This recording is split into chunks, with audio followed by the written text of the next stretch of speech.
guys, so we are here again with lesson number 3. I know that my writing is small, so if you need any of this information that I'm giving, you can find it at the CrossFit Journal. I believe it's crossfit.com/journal. The whole CrossFit Level 1 training guide is where most of this information is. I would highly recommend reading it. It goes in way more detail than what I'm going to. I'm just giving you some cliff notes, some really cool things to kind of back up and support why we do what we do on a daily basis, and why a core strength training, strength and conditioning program is something that you want to commit to for a long period of time, not just 3 months or 6 months for that matter. But what we're trying to do is to try to make you the most well-rounded athlete. We're not trying to make you just good at one thing. We're trying to make you good at all things, because that level of fitness, one, is highly achievable, and two, it leads to the ability to express our fitness in multiple ways, and it makes simple daily tasks fairly easy for the most part. So again, you can get all this. You can even just send me an email, and I can send you the link or send you a copy of it. So lesson number 3. What we're going to get into now is a little bit of some technical stuff here. We're going to talk about the aerobic and anaerobic exercises. So real simple working kind of a definition of aerobic and anaerobic. Aerobic means with oxygen, anaerobic means without. So this more scientific, I guess, definition of that is energy is derived aerobically when oxygen is utilized to metabolize substrates derived from food and liberates energy. Okay? So again, with oxygen. Exercise on the other side of the pendulum here. Exercise is derived anaerobically when oxygen is liberated from substrates in the absence of oxygen. So again, see, with oxygen, aerobic; without oxygen, anaerobic. Easy way to remember that, okay? There are 3 main energy systems that fuel all human movement, okay? They are the oxidative, oxidative, aerobic, right?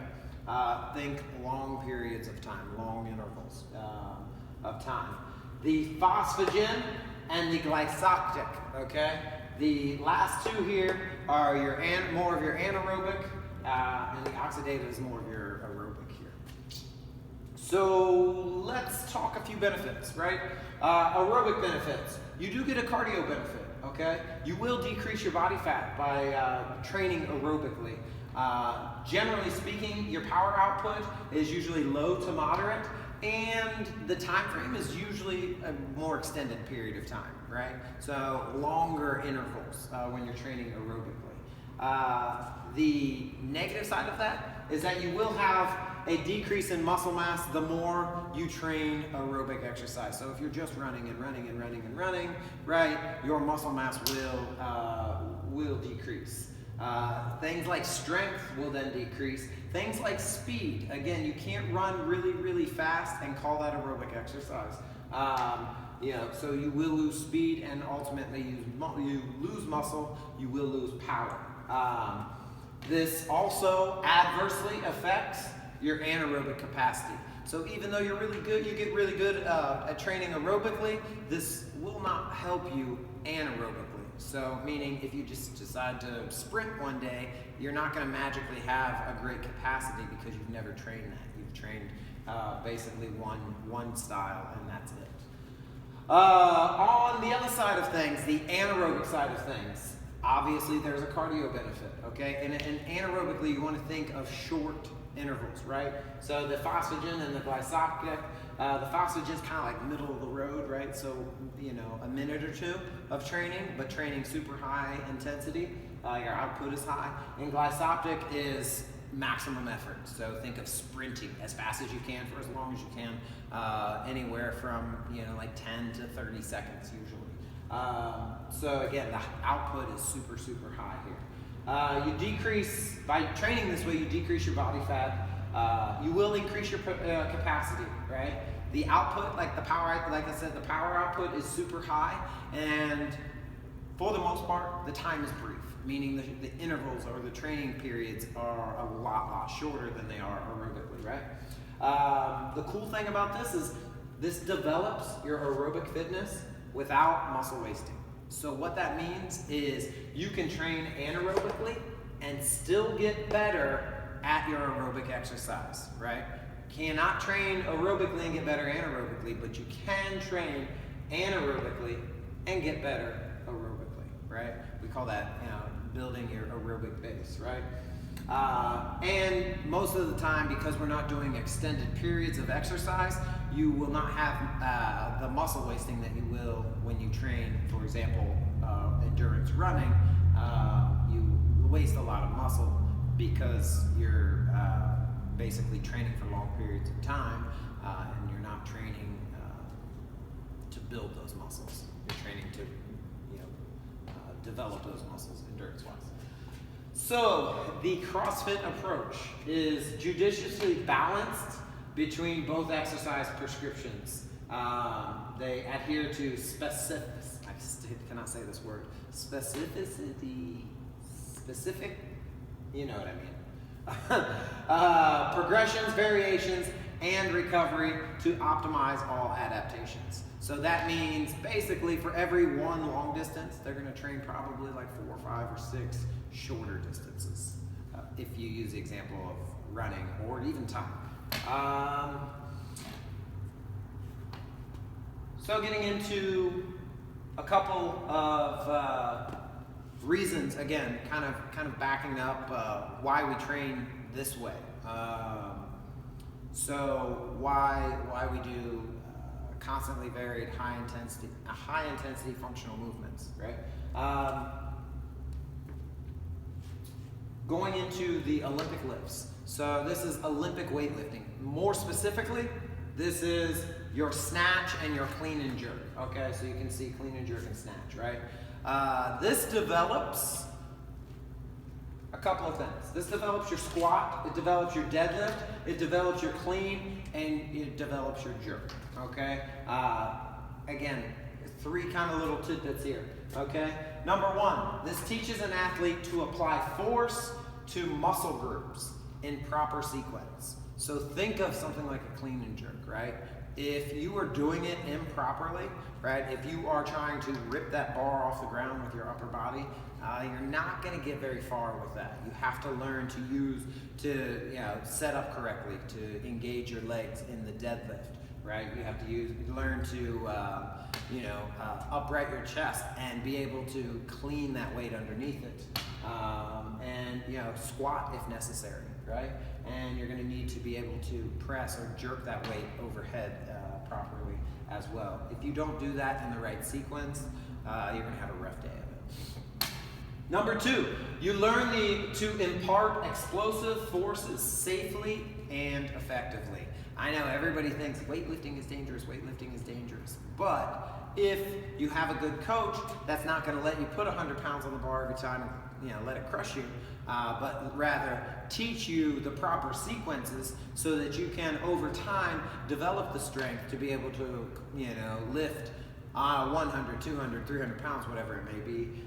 You will find that you will do this safely and very effectively, and you will feel a lot better about it as well. Obviously, you get a bad rap when people get injured, but that's life. Everybody does have little injuries.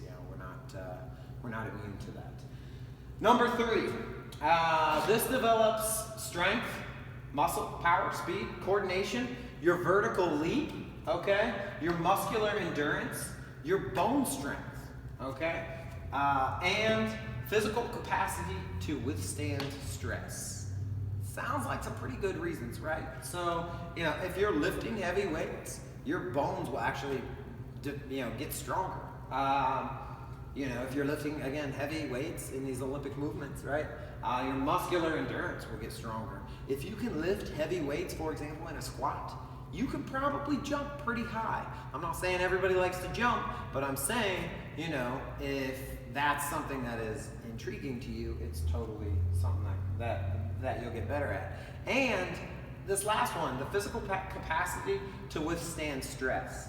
So you find that you are less stressed the more stress you put on your body in a controlled environment like this, okay? You find that you can let things go a little bit easier, you know? The kids are screaming or whatever's going on in your life, right? Becomes less of a trigger to freak out because you realize that it's really not that important, you know? Like most things in life. When we have our outlets, weightlifting is an outlet. And again, it is a controlled environment, and we know that when we come in here, that there will be stress. More specifically, that we are going to put stress upon our body. Not only physical stress, but mental stress as well. And that actually, oddly enough, makes us stronger. It's a pretty cool thing. The next part is our gymnastics. So gymnastics, really simple. It's reliance on the body's weight as the sole source of resistance, right? Push-ups, pull-ups, squats, things of that nature.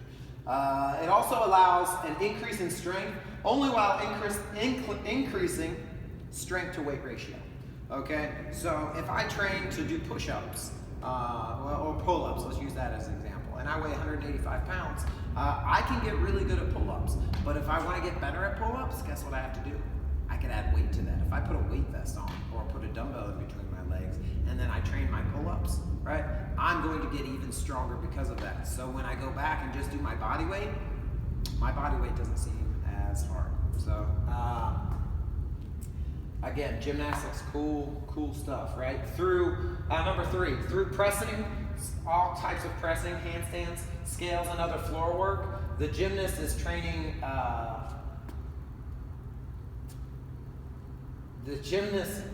Training is greatly enhanced their kinetic sense or body awareness. I like to say body awareness because when I say kinetic sense, everybody's like, what? But you're more aware of your body. I use the example of I trip a lot because I fall on curbs and dumbbells in the gym, right? If I were a lesser athlete, meaning if I just ran all the time, or just did push-ups or whatever, my body awareness wouldn't be what it is, so that when I do trip over a dumbbell that I don't see, or fall off the curb that for some reason I don't see, I'm able to kind of catch myself a little quicker. And through weight training and all those things, I have a much better awareness of my surroundings for when something comes in, somebody pushes you on the side of the street, right? You push fall into an old lady, she falls down and breaks a hip, right? That body awareness or that kinetic sense has been deteriorated for a long period of time. So, just basic everyday living, right, can be improved by having that body awareness.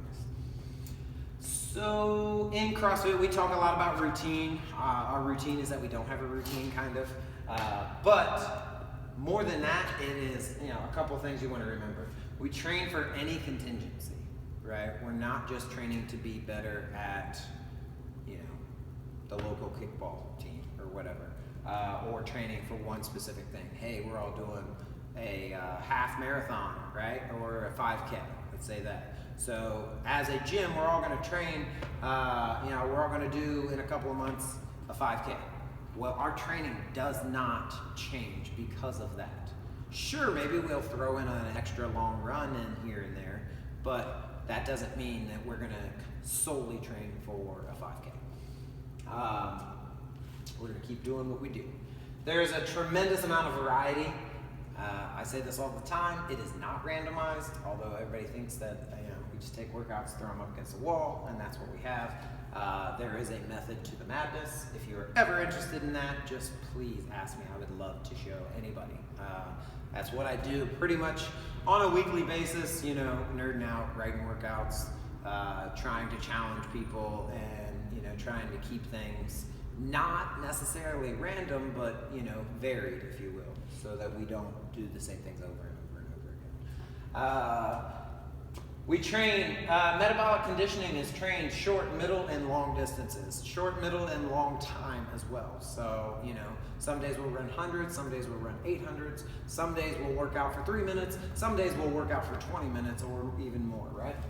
And the load is usually low, moderate, or heavy. Again, it's we train for any contingency, so we have to train all the different loads as well. So a cool thing that happens in our body is the neuroendocrine adaptation. So what we need to know about this is basically that it is a change in our body that affects you either neurologically or hormonally. For example, if we back squat and we are not used to back squatting and we start with 100 pounds, okay? The change that is going to happen is that hormonal change, meaning that we will ultimately get stronger, okay? For example, you know, you back squat 100 pounds for a little while, eventually that's going to become light, and we're going to have to change that adaptation to get the response that we want. Neurologically, that can happen as well. You know, let's use the example of a squat. If I tell you that you have 100 squats and you have to do that for time, you know, again, the neurological response is, other than oh shit, our neurological response is going to change. For example, when we are a lesser athlete and that 100 pounds is heavy, as opposed to later on when that 100 pounds is like, well, 100 reps sucks, but it's only 100 pounds. So our brain and our body changes at once, which is kind of cool. So it's good to keep that in mind. And the last thing that we're going to talk about is the 4 defining themes of a CrossFit program, okay? So what this is basically 4 different themes. The first one is your power. Power is usually the undisputed king when it comes to, when it comes to CrossFit, right? What it boils down to is hard and fast. Can you move large loads quickly? So, another explanation of that is the time rate of doing work, or the definition is simply intensity. Cross training, multiple sports, or exceeding the normal parameters of the regular demands of your sport in training, right? So if we know that, for example, let's use the example of a soccer player, okay?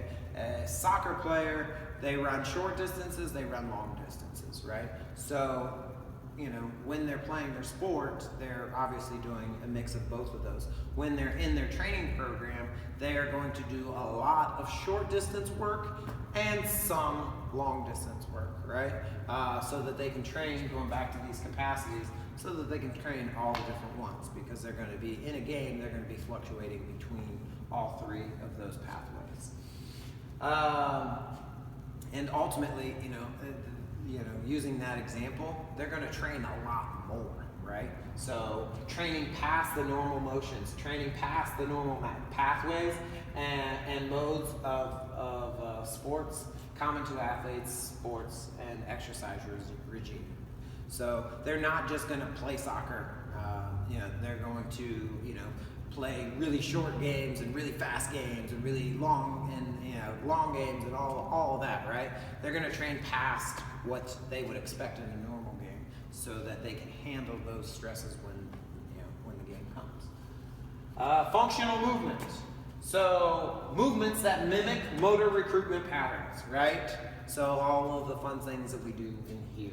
They are compound, they are multi-joint movements. They are mechanically sound, probably the most important thing. They're safe, right? We talked about that with the weightlifter, right? As long as you don't put an athlete under too much pressure in the early stages, which I don't know why you would, you can let them develop safely and effectively, right? And this will elicit the high neuroendocrine response, okay? Again, not only will your brain change, but your body will change as well, okay?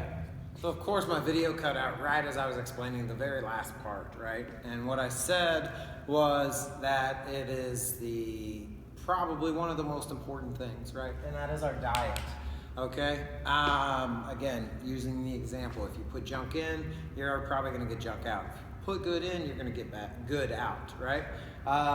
So a little more information on that, other than eat nuts and seeds, meats and vegetables, some starch, no wheat and no sugar. Other than that, right, just want to give you a quick breakdown, okay? Proteins, carbs, and fats. Percentage-wise, this is total caloric intake, right? So 30% of your total caloric intake is your protein. 40% is your carbohydrate, and then 30% is your fat. What it means for your proteins, they should be lean and they should be varied, okay? Don't eat the same thing all the time. We're human beings, we need variety, right? Just like we do in our workouts. Also, an example of this is if you weigh 150 pounds and you're pretty athletic, meaning you come to the gym 3 times a week, you should be eating 150 grams of protein a day, right? It's usually 0.7 to 1 gram, something like that. It should be, really easy equation. It should be something around body weight for your grams of protein. Your carbohydrates, they should be low glycemic, okay? Again, use the, fruits and vegetables definitely fall into that category. Things to avoid, more importantly, are things in boxes and bags, right? If they're on have been on a shelf, long shelf life, you probably want to avoid them, or at least minimize them, right? If you need to, use an 80-20 rule, okay? 80% of what you should eat is, or what you're eating is low glycemic, again, vegetables, things of that nature, and then 20% is, your rice in a bag or chips or whatever you tend to, want to eat. Your fat is, again, 30% of your total caloric intake. This is monounsaturated, basically organic, right? So things like, healthy fats that you find in meats, wild caught meats, fish, things of that nature. Oils as well, so olive oil, coconut oil, things of that nature, and avocados. So healthy fats in that way, right? There's other examples. But, again, if you tend to put these things into your body, you will notice a huge difference. So these are simple things. As always, if there's other areas, we have a whole system on Wodify for nutrition journaling. And I know people use all kinds of different things on their watch to count calories and apps and all of that. But I really think more than anything, it's just getting people the information that they need. And that is on an individual basis. So if you have any questions, it's something as simple as an email or a phone call, and sit down and have a conversation with me, and we can kind of dissect what your diet is and where you might be falling short or where we could get a little bit better. So as always, thanks for listening, and I'll be back at you with another lesson here pretty soon. Thanks.